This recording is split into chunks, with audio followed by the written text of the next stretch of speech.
गुरुदेव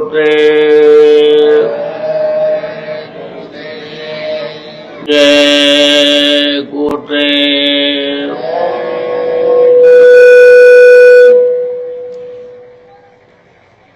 मेरे प्यारे गुरु दातार मंगता द्वारे खड़ा।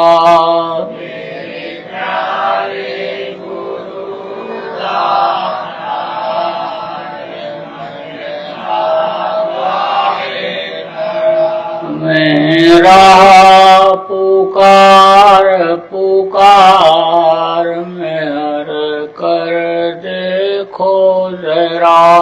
मेरा पुकार पुकार मेहर कर देखो जरा। मोहि दीजिए भक्ति दान काल दुख बहुत दिया। भक्ति दान काल दुख बहुत दिया।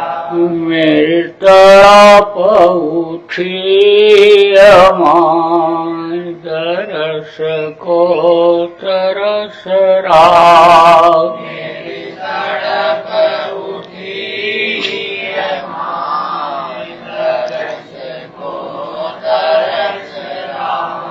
बरसाओ घटाया पार प्रेम रंग दीजे बहार।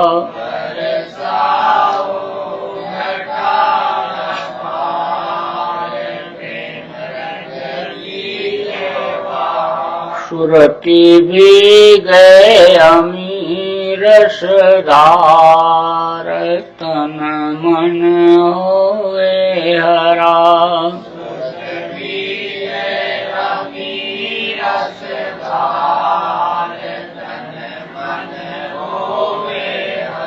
मेरा जीवन सफल हो जाए तुम गुण गाऊं सदा।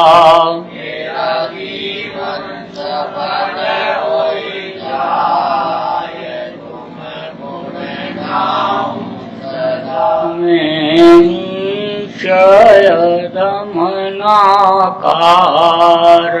तुम्हारे द्वारे पड़ा।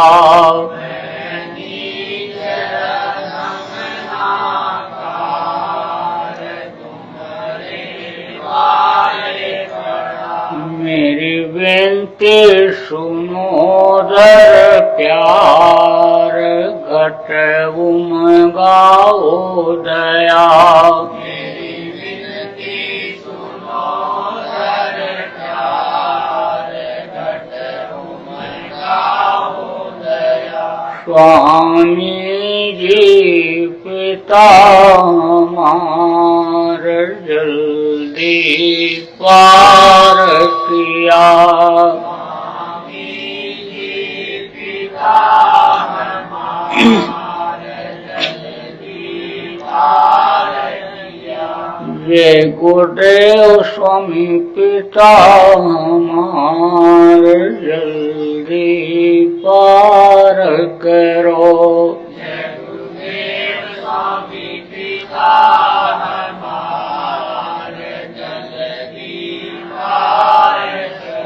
मेरे प्यारे गुरु दातार मंगता द्वारे खड़ा।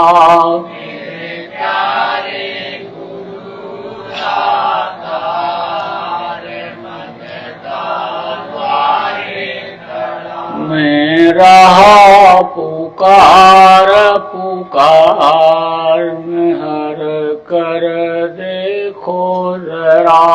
मेरा पुकार पुकार मेहर कर देखो जरा। जय गुरुदेव।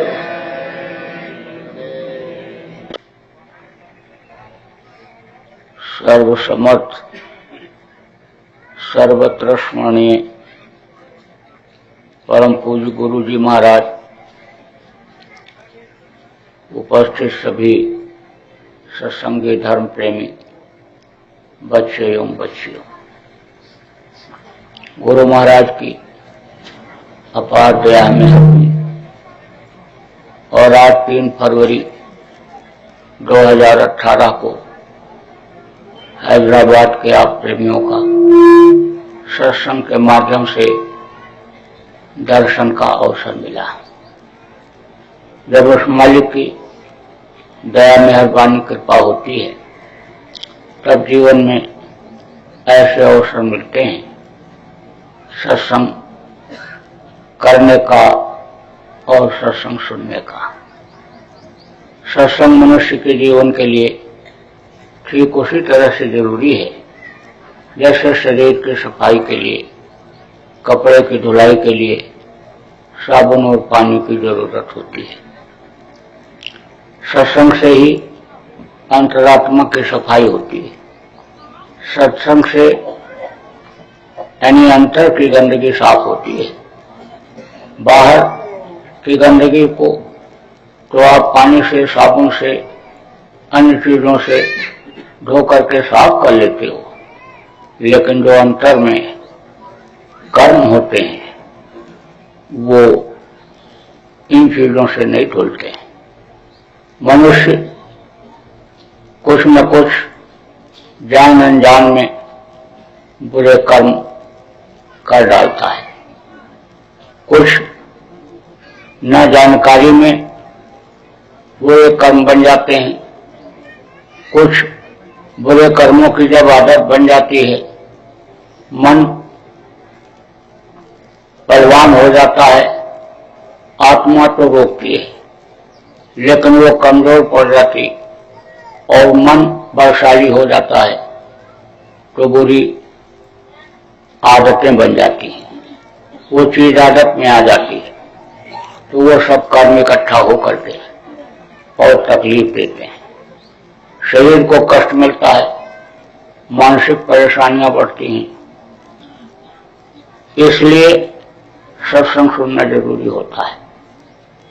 कैसे गृहस्थ आश्रम में रहा जाए, भाई भाई के साथ कैसा व्यवहार करे, पिता पुत्र के साथ कैसा बर्ताव करे, पति पत्नी का फर्ज क्या होता है, इसकी जानकारी सत्संग से ही मिलती है। कथा भागवत प्रवचन में इतिहास दोहराए जाते हैं, मनोरंजन किस्सा कहानी करके लोगों का कर देते हैं, लेकिन महापुरुष जिनकी कथा सुनाई जाती, राम कृष्ण की कथा सुनाई जाती, यानी महापुरुषों की कथा सुनाई जाती है, उनका जीवन का जो आदर्श रहा उसका अनुकरण न तो लोग कर पाते हैं और न ही कर पाते हैं। इससे अच्छे और बुरे का ज्ञान खत्म हो जाता है और आदमी कर्मों को इकट्ठा कर लेता है और उसकी सजा पाता है। तो अब आप इस बात को समझो कि गृहस्थ आश्रम में रहने का ही नहीं, धर्म क्या है, अधर्म क्या है, आत्मा क्या है, परमात्मा क्या है, देवी देवता क्या है, इन सारी चीजों की भी जानकारी सत्संग से मिलती है। इसीलिए पहले के समय में बराबर सत्संग सुनने के लिए संतों के आश्रमों पर लोग जाते रहते थे। जगह जगह पर सत्संग का कार्यक्रम आयोजित करते रहते थे। जब सत्संग मिलता था तो बड़ा प्रेम था, लोगों के अंदर सच्चाई थी, झूठ लोग नहीं बोलते थे। झूठ बोलना यानी पाप समझते थे और हिंसा हत्या नहीं करते थे। इस वक्त पर हिंसा हत्या सत्संग न मिलने की वजह से बहुत बढ़ गई। लोगों के अंदर दया भाव बहुत था। कहते थे हम मुसलमान हैं। मुसलमान का मतलब क्या होता है? मुसल्लम, ईमान, रहमान, मुसलमान। जिसके अंदर मुसल्लम ईमान हो जिसके अंदर मुसलमान रहम हो उसको मुसलमान कहा गया। कोई जाति का हिंदू मुसलमान सिख ईसाई इस धरती पर आज तक पैदा नहीं हुआ। सब एक जैसे ही पैदा हुए, एक जैसा खून, एक जैसी हड्डी, एक जैसा मांस, एक ही जैसा दिल दिमाग। और इस शरीर के लिए कुदरत ने, प्रकृति ने यानी एक ही जैसी सारी चीजों को भी बनाया। जैसे हवा, पानी, आग, आसमान, ये जितनी भी चीजें हैं धरती, ये सब मनुष्य के लिए ही बने। लेकिन कर्मों के आधार पर लोगों को जाति में आदमी ने ही बदल दिया। तो अब आप ये समझो कि कहते हैं कि भाई दया करोगे तभी दया सिंधु तुमसे प्यार करेगा, सच बोलोगे तभी सच्चिदानंद तुमसे खुश होकर के और तुम्हारी मदद करेंगे। सेवा भाव बहुत था जब सत्संग मिलता था। घर से लोग निकलते तो ये चिंता फिक्र नहीं रहती थी कि रात को कहाँ खाएंगे, कहाँ सोएंगे। कोई किसी के भी दरवाजे पर पहुंच जाता तो उसको लोग खिलाते थे और सोने की जगह देते थे। अब आप उस बात को समझो कि सेवा भाव इतना था कि कहते थे मेहमान नहीं भगवान आ गए। परोपकार, मदद करते थे लोग जब सत्संग मिलता था। यही चार चीजें हैं, इन्हीं को मानव धर्म बताया गया। लेकिन मानव धर्म अब उस वक्त पर अन्य न रह करके अन्य जात पात कौम कौमियत भाई भतीजावाद, अन्य समझ लो कि एरियावाद, भाषावाद, यह सब वाद बढ़ गया। अगर मानववाद आ जाए, इंसानीवाद, इंसानी मजहब आ जाए, इंसानियत लोगों के अंदर आ जाए तो खुदा परस्ती आ जाएगी, तो ईश्वरवादिता आ जाएगी। और ईश्वरवादिता जब आ जाती है उस मालिक पर आदमी भरोसा करने लगता है जो पैदा होने के पहले माँ के स्तन में दूध भर देता है, देता वो है, परवरिश वो करता है। उस पर अगर विश्वास हो जाए कि वो देगा। देखो पक्षी होते हैं, पक्षी या कोई पशु खेती थोड़ो करते हैं, न खेती करते हैं, न व्यापार करते हैं और न ही नौकरी करते हैं। लेकिन उनको भी खाने को मिलता है, सबको वो देता है, सबका दाता वो है, मालिक सबका सृजनहार है। उस पर आदमी को अगर भरोसा विश्वास हो जाए तो आदमी फिर पापी पेट के लिए गुनाह नहीं करता है। क्योंकि गुनाह करता किसके लिए? गुनाह करता शरीर के लिए। ऐसे झूठ बोलता, बेईमानी करता, चोरी करता, कत्ल करता, दिल दुखाता किसके लिए? शरीर के लिए। शरीर के लिए ही तो सब कुछ आप करते हो, घर मकान बनाते हो शरीर की रक्षा के लिए, कपड़े का इंतजाम करते हो शरीर की रक्षा के लिए, खाने का इंतजाम करते हो शरीर स्वस्थ रखने के लिए, दवा का इंतजाम करते हो कि कहीं कोई तत्वों की तब्दीली होने लग जाए और तकलीफ हो जाए तो हम खा लें, स्वस्थ रहें, तकलीफ न झेलना पड़े, रोना धोना न पड़े। जो कुछ भी आदमी करता है उस वक्त पर शरीर के लिए। यहां तक कि बच्चों को पालते पोसते बड़ा करते हैं कि कमा करके लाएंगे, बुढ़ापे में खिलाएंगे शरीर को। लेकिन शरीर का कोई ठिकाना है? कब कहाँ आंख बंद हो जाए? अरे कोई गारंटी है? इस वक्त पर आदमी घर से निकले, कोई गारंटी है कि 2 घंटे के बाद ठीक ठाक वापस आ जाएगा? कारण क्या है? कारण ये है कि जहां रहते हैं ये मृत्यु लोक है। मृत्यु लोक का ये नियम है कि यहाँ जो पेड़ फलता है वो झड़ता है, जो आग जलती है वो बुझती है। जो पैदा होता है वो मरता है। आप देखो, एक से एक राजा महाराजा सेठ साहूकार हुए, पंडित मल्ला पुजारी हुए, जोशी विद्वान हुए, वैज्ञानिक हुए, राम जैसे भगवान, कृष्ण जैसे भगवान हुए, लेकिन सबको इस दुनिया संसार से एक दिन जाना पड़ा, यानी शरीर छोड़ना पड़ा। कोई कितना भी क्रूर बादशाह क्यों न रहा हो, फौज फाटे तैयार करके दूसरे राज्य पर चढ़ाई किया हो, उसके सामने कोई टिक न पाया हो, मार करके लूट करके रुपया पैसा धन दौलत लाया, खजाना भर लिया हो, लेकिन आखिरी वक्त पर यानी कोई चीज काम आई, आखिरी वक्त पर काम नहीं आई। कुछ तुमने इकट्ठा किया, सब तुम छोड़ करके चले जाओगे। गोस्वामी जी महाराज ने भी कहा कि यह तन कर फल विषय न भाई, स्वर्ग और स्वल्प अंत दुखदाई। यानी विषय वासनाओं के लिए ये मनुष्य शरीर नहीं मिला, खाने पीने और मौज मस्ती के लिए ही नहीं मिला, बल्कि विशेष काम के लिए मिला। और अगर तुमने ध्यान नहीं दिया तो समय तुम्हारा निकल जाएगा। ये दिन और रात ये जो आते हैं, ये चूहे की तरह से उम्र को काट करके खत्म कर देंगे, और जैसे उम्र खत्म होगी धड़ाम से ये शरीर गिरेगा। तो इसको लोग क्या कहेंगे? मिट्टी। आप इतने आदमी बैठे हो, अभी किसी के शरीर के ऊपर हाथ रख करके कहो कि यह तुम्हारा मिट्टी है, तो कहेगा नालायक कहीं के, मिट्टी बता रहा है।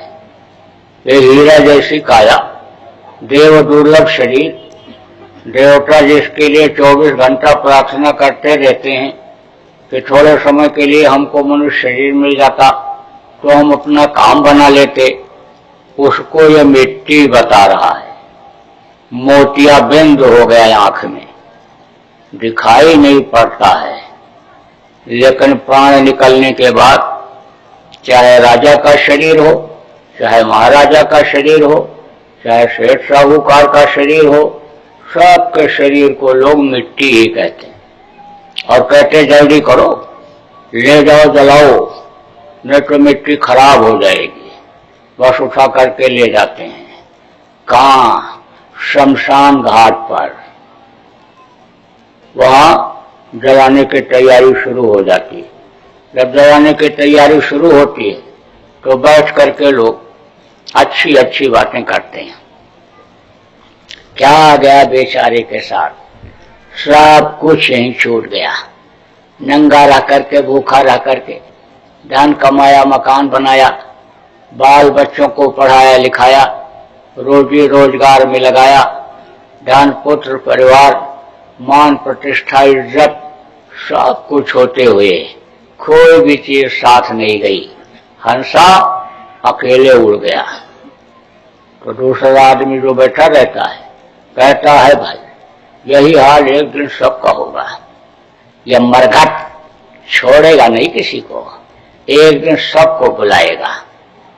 तो तीसरा कहता है इसीलिए तो कहते हैं कि सब कुछ इसी जिस्म के लिए, इसी शरीर के लिए मत करो, कुछ अपने रूह के लिए, जीवात्मा के लिए भी तो करो, उसको भी तो निजात दिलाओ, मुर्शिद कामिल की खोज करो, सच्चे गुरु की तलाश करो। इसीलिए तो कहा गया है कि जो रास्ता दे दे ऊपर आना जाना शुरू कर दो। इसीलिए तो कहा गया है। अब नौजवान बैठा सुनता रहता है, कहता है बात तो ये सब लोग सही कह रहे हैं, लेकिन अभी तो हमारी गृहस्थी कच्ची है, बच्चे छोटे छोटे हैं, घर मकान बना नहीं है। घर मकान बन जाए, बच्चे सेट हो जाएं, गृहस्थी मेरी सेट हो जाए, फिर तो मैं इसी काम में लग जाऊंगा। तो आज तक किसी की गृहस्थी सेट हुई? किसी की नहीं हुई, क्योंकि सेट करना सीखा नहीं, तो कहां से सेट होगी? अब सेट कैसे होती है ये भी बता दें। और सेट नहीं हुई वो क्यों नहीं हुई वो भी आपको बता दें। देखो, एक कटोरे में आप शहद रख दो तो एक मक्खी आती है और कटोरे के ऊपर बैठ करके और शहद को खा करके उड़ करके चली जाती। दूसरी मक्खी आती है, कटोरे में कूद पड़ती है, पेट भर करके शहद खाती है, लेकिन उसके पंख फंस जाते हैं, निकल नहीं पाती। तो मक्खी वही है, कटोरा वही है और शहद वही है, लेकिन एक फंस जाती है और एक खा करके निकल जाती है। जिसको तरीका मालूम था वो तो खाई और उड़ गई, और जिसको नहीं था वो फंस गई। ऐसे ही गृहस्थाश्रम की जितनी भी चीजें हैं ये सब भगवान की बनाई हुई, मनुष्य के उपभोग उपयोग के लिए बनाई गई हैं, लेकिन यानी फंसने के लिए नहीं बनाई गई। यानी आप समझो कि रहो इसी में, गृहस्थाश्रम में ही रहो, यानी काम वही करो जो गृहस्थाश्रम का होता है, पूरा गृहस्थ आश्रम का धर्म का पालन करो, लेकिन फंसो नहीं। तो जब यह मालूम हो जाता है कि किस तरह का खाना चाहिए, किस तरह से रहना चाहिए, कैसा विचार व्यवहार एक दूसरे के प्रति होना चाहिए, जब ये चीज समझ में आ जाती है तो यही गृहस्थाश्रम अन्य स्वर्ग जैसा हो जाता है, और नहीं तो यही खींचातानी का घर हो जाता है। खींचातानी इसी में होती है, आदमी घर छोड़ करके भागता है, औरतें जल करके मरती हैं। आवाज इस बात को समझो, नियम और संयम जो सीख जाता है वो सुखी रहता है। कहा गया कम खाओ और गम खाओ। कम खाओगे तो बीमारी नहीं होगी, लेकिन अच्छी कोई चीज लगी और उसको खाते चले गए तो बीमारी का होना स्वाभाविक है। 2 बार बर्दाश्त कर लोगे तो झगड़ा झंझट नहीं होगा, कोई भी मुकदमेबाजी, कोई भी यानी कटा खून नहीं होगा। यानी समझ लो अगर 2 बार बर्दाश्त कर लोगे तो अब आप इस बात को समझो कि भोजन यानी खाने में, कोई भी चीज खाने में यानी संयम रखना चाहिए, लेकिन संयम यानी खत्म हो गया। देखो जानवरों में तो भी है, अभी कोई आदमी खा करके आवे पेट भर करके और उसके सामने प्लेट में रसगुल्ला रख दो, कह दो कि ये मिठाई आपके लिए लाया हूं, खा लीजिए। कहेगा नहीं नहीं, अभी भोजन ग्रहण करके आया हूं, पेट भरा हुआ है। कह दो खाने के बाद ही तो मिठाई खाई जाती है, ले लो थोड़ा सा, 1 आध पीस ले लो। बस उठाएगा धीरे से और खाएगा। अब उधर अगर देखो ना, अलग देखते रहो तो दूसरा फिर उठा लेगा और उसको भी खाएगा और बात करता जाएगा और पूरा प्लेट साफ कर देगा। अब ये नहीं देखेगा कि पेट में जगह है कि नहीं है। और कुत्ता यानी खा करके आया, चाहे सूखी रोटी ही खाया, पेट भरा हुआ है, उसके सामने पूरी पुआ मिठाई डाल दोगे तो सूंघेगा और सूंघ करके उठा करके ले जाएगा, छुपा करके कहीं रख देगा। जब भूख लगेगी तब खाएगा, उस वक्त नहीं खाता है जब भूख नहीं रहती है। अब आप ये देखो कि 12 महीना में 1 महीना ऐसा आता है जिसमें कुत्ता पगलाता है, और आदमी को देखो हमेशा पागलपन सवार है। तो जब संयम से आदमी नहीं रहेगा तो फिर रोगी तो होगा ही होगा, यानी भोगी ही ज्यादातर रोगी होते हैं। इसलिए संयम नियम का गृहस्थाश्रम में यानी पालन करना बहुत जरूरी है। देखो ये मनुष्य शरीर शाकाहारी भोजन के लिए है, यानी ये जो मैदा है आदमी का, वो शाकाहारी भोजन हजम करने का है। शाकाहारी किसको कहते हैं? जड़ वस्तु को, जो एक जगह से दूसरे जगह आ जा न सके। धान, गेहूं, चना, ज्वार, बाजरा, मक्का, यानी ये फल यह सब जड़ है।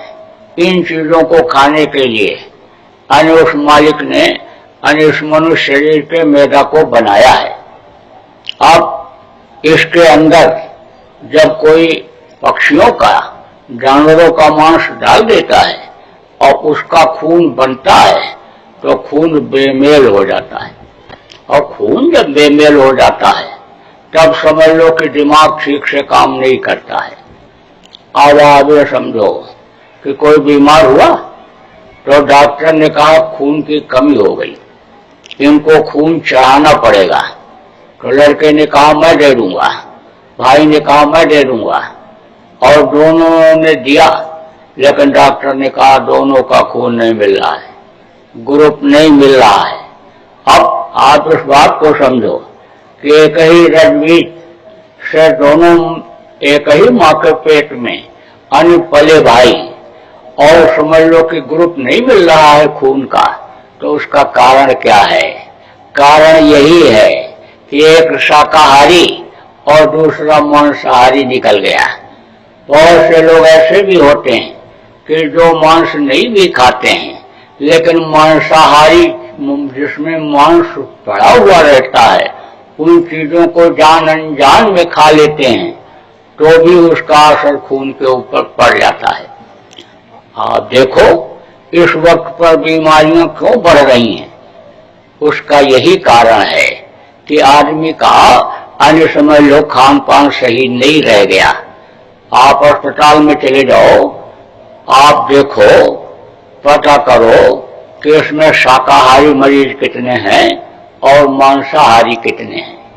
मामूली इक्का दुक्का कोई मिलेंगे आपको शाकाहारी मरीज, बाकी सब मांसाहारी मरीज आपको मिलेंगे। तो इसलिए कहा गया भाई अन्य बीमारियों से, तकलीफों से बचने के लिए, दिल दिमाग सही रखने के लिए यानी शाकाहारी भोजन खाओ। अब आप ये समझो कि बुद्धि का असर यानी समझ लो खून का असर यानी समझ लो बुद्धि के ऊपर पड़ता है। कोई गरिष्ठ चीज आप खा लो तो खाओगे तो गैस बनेगा, कहोगे दिमाग काम नहीं कर रहा है, बुद्धि काम नहीं कर रही, तो डॉक्टर के पास जाओगे तो डॉक्टर देखेगा तो कहेगा ब्लड प्रेशर हाई हो गया। अब जो खाया उसी तो खून बना और खून में तेजी उसी की वजह से तो आई। तो आप जब जानवरों का खून आने समझ लो कि मांस का खून जब मनुष्य शरीर के अंदर आएगा तो बुद्धि कहाँ से काम करेगी? तो दिल दिमाग बुद्धि यानी जैसी मानवता की होनी चाहिए लोगों के अंदर नहीं रह गई। यही कारण है कि समझ लो व्यभिचार, अपहरण और ड्रग बलात्कार ये घटनाएं देखो बढ़ती चली जा रही।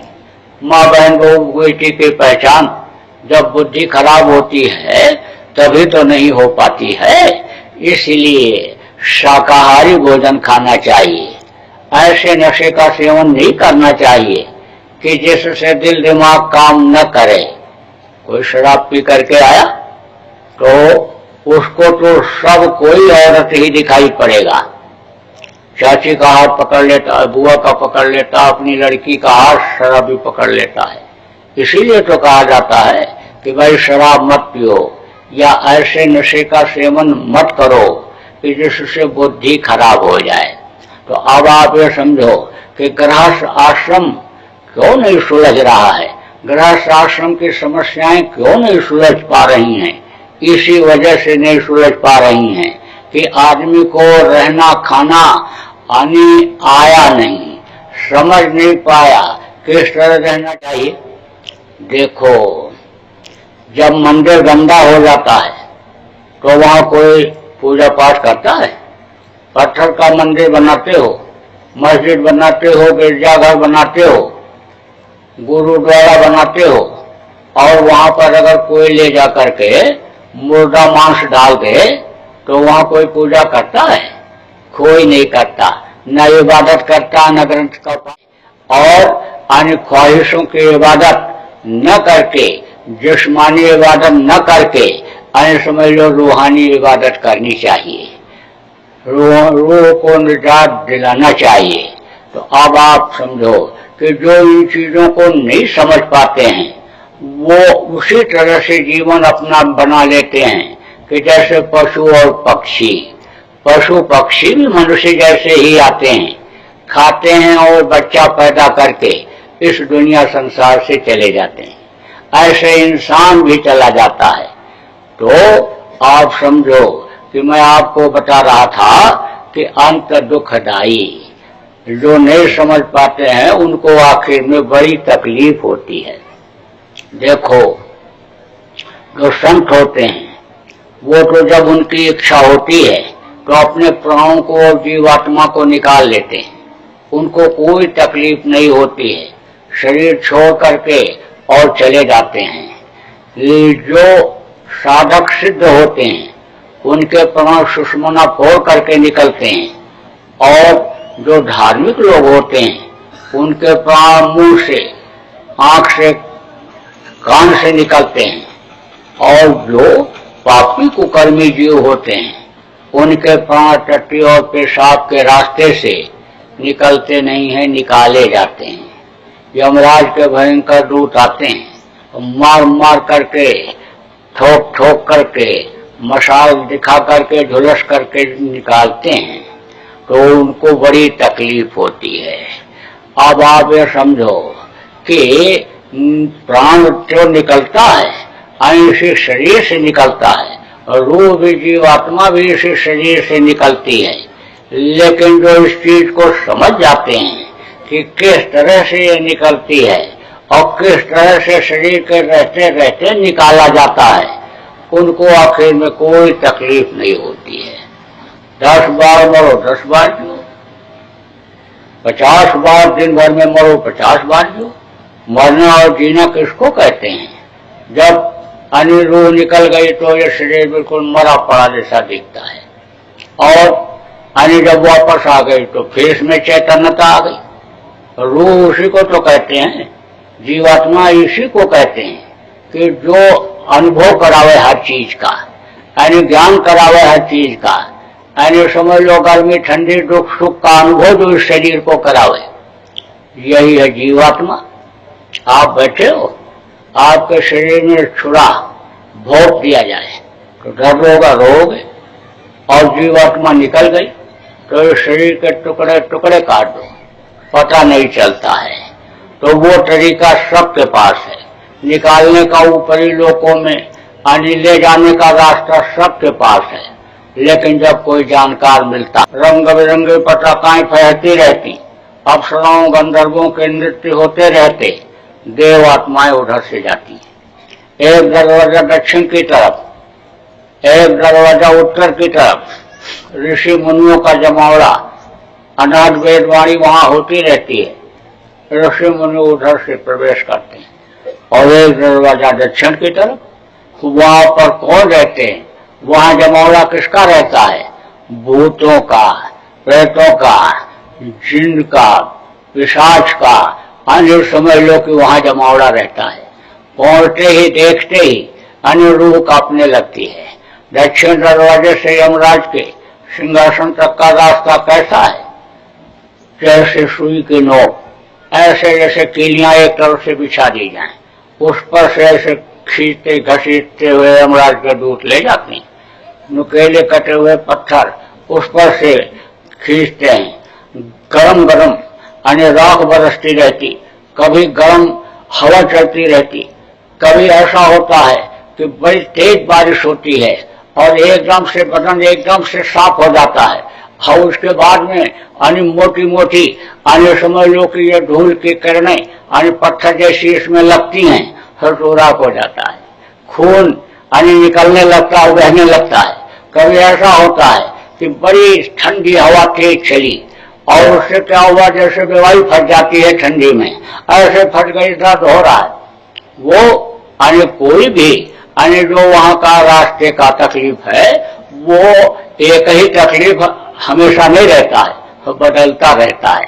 जैसे वहां जब मारते हैं तो ऐसे समझ लो कि तकलीफ जब देते हैं तो हाथ पकड़ करके इसे फेंक देते हैं, तो हाथ उखड़ गया, और उखड़ गया तो हाथ उखड़ने का दर्द हो रहा है, चिल्ला रहा है, और फिर हाथ फेंक दिया, ऐसे हाथ फेंका पर फिर जुड़ गया, और जुड़ गया तो फिर पकड़ा तो फिर ऐसे तोड़ दिया, फिर पैर पकड़ करके खींच, तकलीफ देने के लिए ही उधर ले जाते हैं।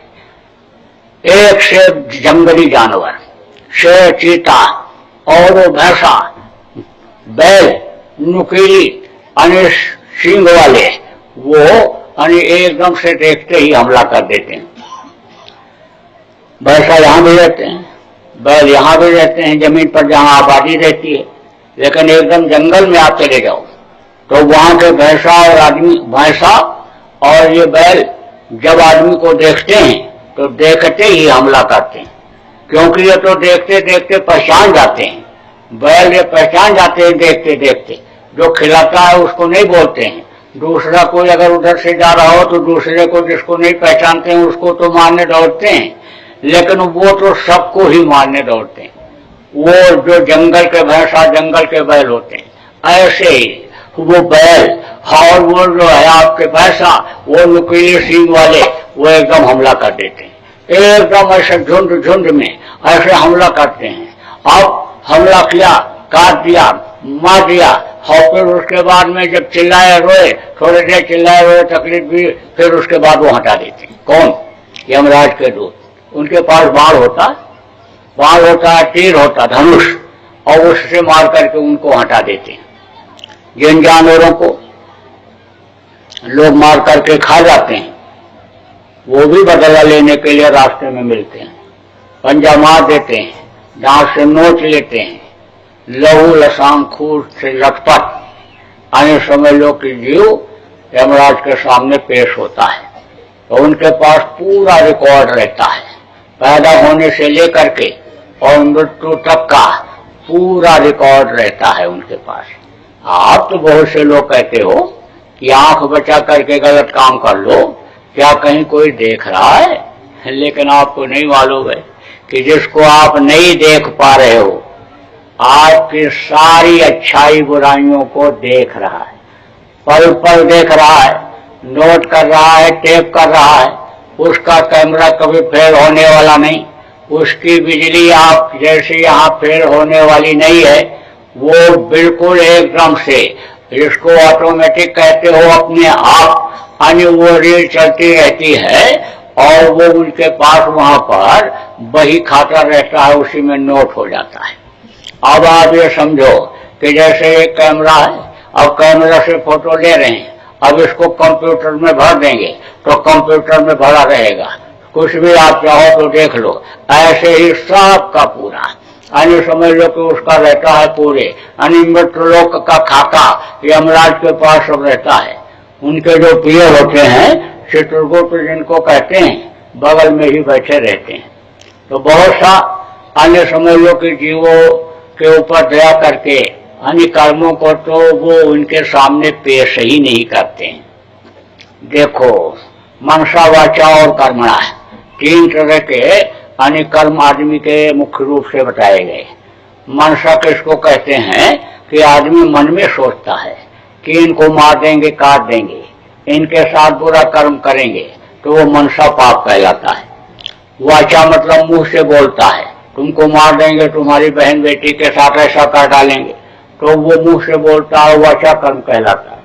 और कर्मणा का होता है कि जो शरीर से करता है, तो वो दोनों तो माफ कर देते हैं, लेकिन शरीर से करने वाले कर्मों को यमराज के सामने वो पेश कर देते हैं और उसी के अनुसार वो सजा बोल देता है कि ले जाओ, इनको डाल दो नरकों में, काटो, सड़ाओ, गलाओ, तपाओ। अब आप समझो बहुत बड़े बड़े नर, यानी करोड़ों योजन लंबे चौड़े और गहराई के उसी में डाल देते, पड़े रहो, बहुत दिन रहना पड़ता। वहां कोई किसी सुनने वाला नहीं। यहाँ तो आप कोर्ट कचहरी से, हाई कोर्ट, सुप्रीम कोर्ट से मुकदमा जीत करके चले आते हो, बढ़िया वकील रख लेते हो, जज से सिफारिश लगा देते हो, लेकिन वहां न तो कोई सिफारिश चलती है और न कोई वकील मिलता है। वहां तो कर्मों की सजा भोगनी ही पड़ती है और बहुत दिन तक नरकों में रहना पड़ता है।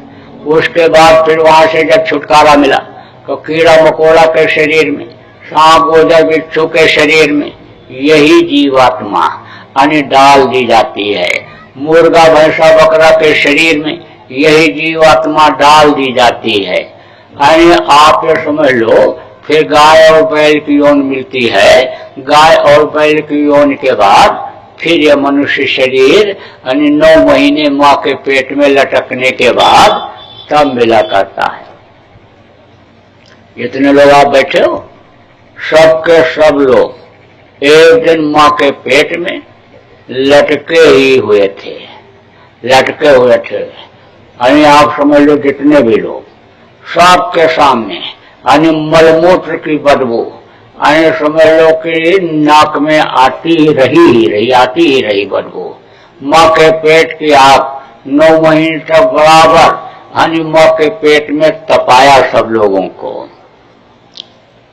कोई कहे कि हमारा मकान बिल्डर साहब आप बना दो, बिल्डर कहेगा बना देंगे। कितना समय लगेगा? 2 साल। कहेगा नहीं, 1.5 साल में बना दो, दिन रात काम लगा दो, पैसा ज्यादा ले लो। तो 1.5 साल का 1.25 साल में ही बना करके दे देगा। लेकिन किसी डॉक्टर से, वैद्य से, हकीम से, वैज्ञानिक से, जोशी से, पंडित से, मुल्ला से, पुजारी से कहो कि मेरे बेटे को 6 महीने में माँ के पेट में बना करके बाहर निकाल दो, तो कोई निकाल सकता है? नहीं निकाल सकता। माँ के पेट में आने तो 9 महीने रहना ही पड़ेगा, तकलीफ झेलनी ही पड़ेगी। माँ के पेट में जब बच्चा रहता है तभी तो उस मालिक से प्रार्थना करता है कि जल्दी करो, जल्दी करो, जल्दी तैयार करो, बाहर निकालो। क्योंकि पूर्व जन्म की जो याद होती है या पूर्व जन्म में कहाँ रहे वो सब दिखाई पड़ता है माँ के पेट में। कछुआ थे, बिल्ली थे, क्या थे और कैसे मारे गए, कैसे सताए गए, किस तरह लड़ाई हुई, कैसे झगड़ा हुआ, कहाँ नरकों में कौन कौन से नरक में रहे, तकलीफ पाए, सब दिखाई पड़ता है माँ के पेट में। 5 महीना 10 दिन का जब बच्चा हो जाता है तो जीवात्मा इसमें डाल दी जाती है और उसी समय से सब दिखाई पड़ने लगता है। उसी समय से मालिक का भी दर्शन होने लग जाता है, बराबर होता रहता है। वो रास्ता साफ रहता है, देखने वाला, उस पर कोई गंदगी अंदर में नहीं रहती है, तो वो मालिक का दर्शन होता रहता है। मालिक का दर्शन होता रहता है और ये भी ध्यान रहता है माँ के पेट में कि बाहर मनुष्य शरीर जब हमारा बन करके निकलेगा तो उसी में हम पूजा उपासना करके और मालिक का दर्शन कर सकते हैं समर्थ गुरु के मिल जाने पर। तो बराबर कहता रहता है कि अब प्रभु कृपा करो यही भांति, और सब जी भजन करो दिन राती, सब कुछ टच करके दिन रात भजन करूंगा। मेरे ऊपर आप दया करो, मेहरबानी करो, मुझको बाहर निकालो। दया हो जाती है, दया हो जाती है तो बाहर आ जाता है। लेकिन आज तक कोई बच्चा पैदा हुआ हंसता हुआ? सब रोते हुए पैदा होते हैं। और रोने का क्या कारण है? 5 महीना 10 दिन का जब बच्चा हुआ, मालिक का दर्शन होने लग गया तो बराबर होता रहता है जब तक माँ के पेट में रहता है। लेकिन बाहर निकलने के बाद दर्शन होना तुरंत बंद हो जाता है, क्योंकि काल और माया का यह देश है। और भूमि भरा बाढ़ावर पानी, जिम जी वही माया लिख, पर तुरंत एकदम पर्दा पड़ जाता है। और जहां पर्दा पड़ा तहां चिल्लाया, कहां कहां कहां कहां कहां पहुंच गया। दूसरा कारण है, देखो आज तक कोई बच्चा सभी बनियान पहनकर पैदा हुआ कि सूट बूट पहनकर? सब नंगे पैदा होते हैं। तो ये गर्मी और ठंडी इस कदर नंगे बदन में लगती है कि मालूम पड़ता है सैकड़ों सुई कोई बदन में चुभ हो रहा है, उससे भी दर्द होता है तब वो रोता है। तो अब आप ये समझो जितने भी लोग बैठे हो, जब पैदा हुए थे सब रोए थे। अगर बच्चा रोया नहीं तो समझ लो कि बचेगा नहीं। उसका सिस्टम जो शरीर का है ठीक से बन नहीं पाया तो बचेगा नहीं, तो सब रोते हैं। अब रोते हुए अगर समझ लो ये नहीं समझ पाए कि मनुष्य शरीर किस काम के लिए मिला, यही इतना समझ पाए खाओ पियो मौज करो मस्ती करो, और फिर जैसे दुनिया छोड़कर पिता दादा चले गए, घर मकान को अपना कहते कहते, जमीन जायदाद को अपना कहते कहते, ऐसे अपना अपना मानते रहो, कहते रहो, चले जाओ। अगर इसी में लगे रह गए, ये नहीं समझ पाए किस काम के लिए मनुष्य शरीर मिला, तो पूरा अन्य रोने ढोना ही रहता है। पैदा होते हैं तब रोते हैं, दूध नहीं मिला तब रोए, स्कूल जाने को हुआ तब रोए, नौकरी नहीं मिली तब रोए, शादी नहीं हुई तब रोए, और शादी हो गई तब रो रहे, लड़का नहीं पैदा हुआ तब रोए, और लड़के ज्यादा पैदा हो गए तो रो रहे हैं। देखो, जिसके पास नहीं है कहता है हमारे पास भी रुपया पैसा हो जाता, बड़ा आदमी हो जाता, देख लेता रही इसी क्या चीज होती है। और जिनके पास ज्यादा रुपया पैसा है उनको जल्दी नींद नहीं आती है, कहाँ रखें, कैसे संभालें, चोर न ले जाएं, डकैत न ले जाएं, इनकम टैक्स सेल टैक्स वाले न ले जाएं। जब नोटबंदी हुई तो सेठ को नींद नहीं आती थी, रात दिन जगता था, बैठा रहता, लेट जाता, फिर टहलने लगता। एक गोली नींद की खाने पर नींद आ जाती थी पहले, अब 2-2, 3-3 गोली खा गया, नींद नहीं आई। तो घर वाले डॉक्टर के यहाँ ले गए।